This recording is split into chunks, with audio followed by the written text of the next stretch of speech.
I'm not getting in the middle of what's going on between Dr. Boyce and Kwame. I've said that before. But what I'm going to address today is some of you's mindsets and some of your tendency to message me, to contact me in multiple communicative ways, to tell me what I should not do, and where I better go and where I better go to, because some of you can or cannot support me still. I want to be clear. That's what it's about today. And I don't care how long it takes the rest of my glorious tribe to get here today. When I'm done today, I'm done. Because I want what I say to marinate. Instagram, come on over to flynubianqueentv.com.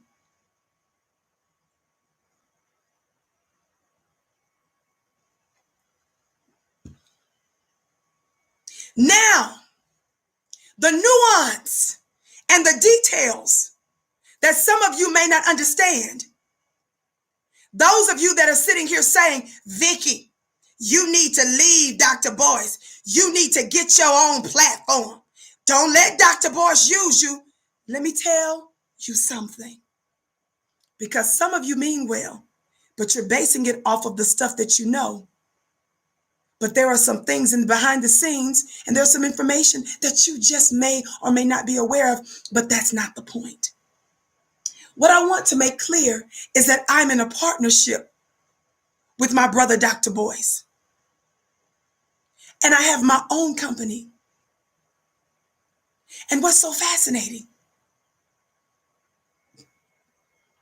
since I was a girl, I had the word of the Lord that I would reach nations. I wasn't thinking about no nations.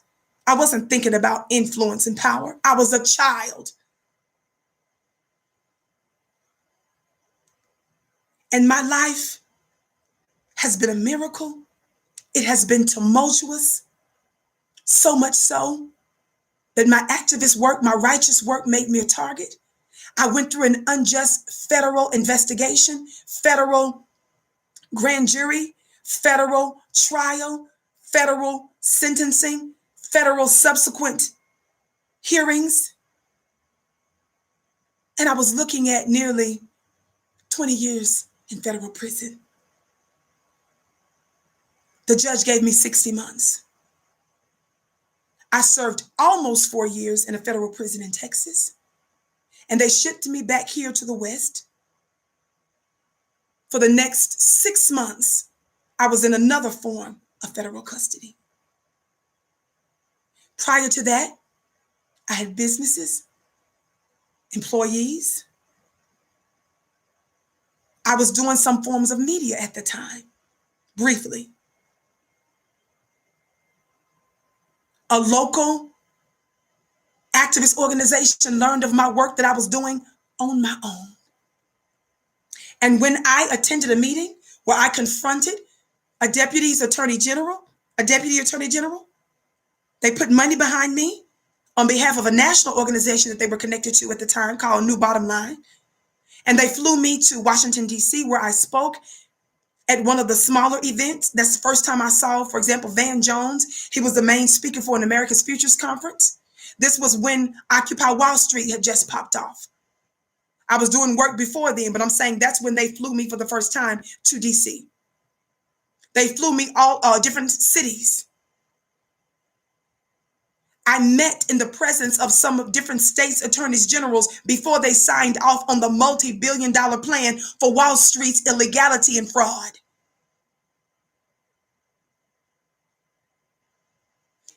I was engaged in much civil work, multiple counties, without an attorney, without proper training, legal training. And I wasn't, quote unquote, winning all the cases, but I was causing so much attention to Wall Street, governmental officials and entities, and federal officials that I became dangerous.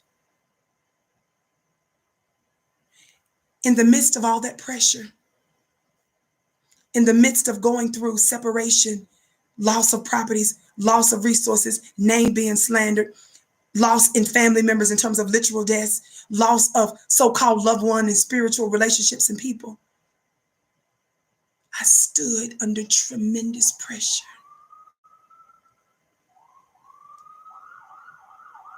Why am I bringing that up?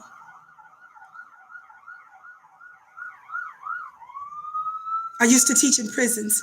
My state program was called Jailhouse Rock Academy. I would go into women's detention facilities. I was funding Black youth to go to college. Clothing banks, food banks, too many other things to get into.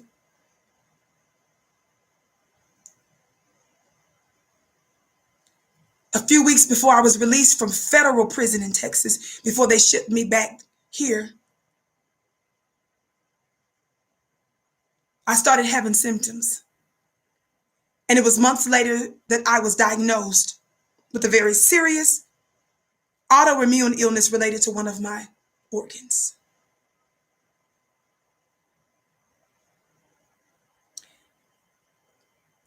Such symptoms from a lot of the medicines and the disease itself affected one of my other organs, had me in and out of the hospital more than I can say, in and out of the ER more than I can say, met with more doctors, more clinicians, more. Lost weight, gained weight. Some of you remember when I came on the scene, my face, my body was so big and bloated because I was on so many steroids. In addition to the steroids, I was prescription medicines. In addition to prescription medicine, I was going into the doctors getting injections, which are known as biologics, and they weren't working. I couldn't see very well at one time. When I used to go live, I would blink my eyes like this because I couldn't hardly see. Ended up getting blood clots. One was so serious that the doctors were afraid that it could have been fatal and traveled through my lungs and killed me. One of the symptoms caused me not to be able to walk.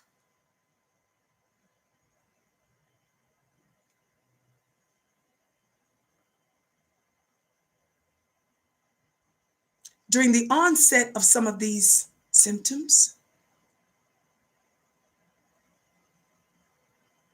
I had a weekly radio show.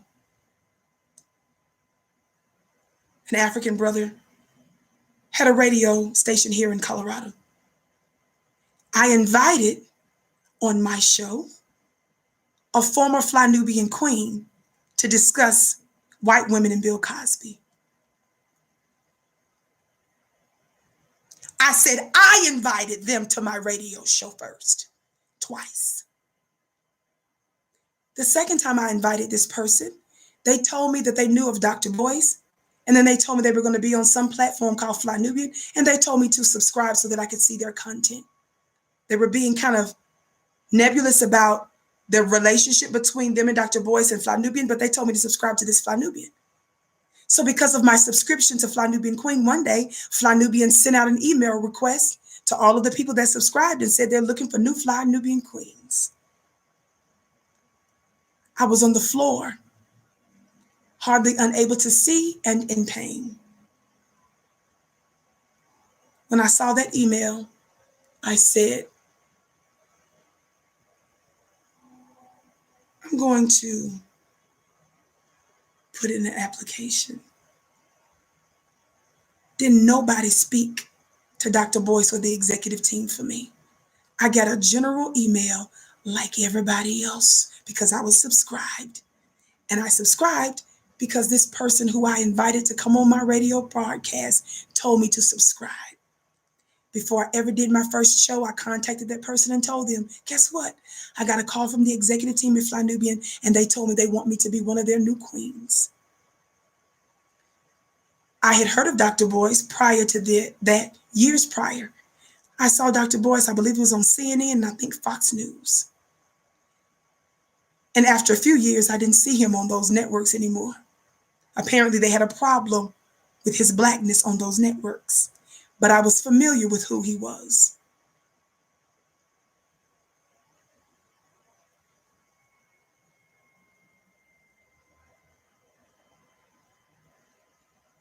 There are background stories and situations and considerations obviously, that any person would have to respect.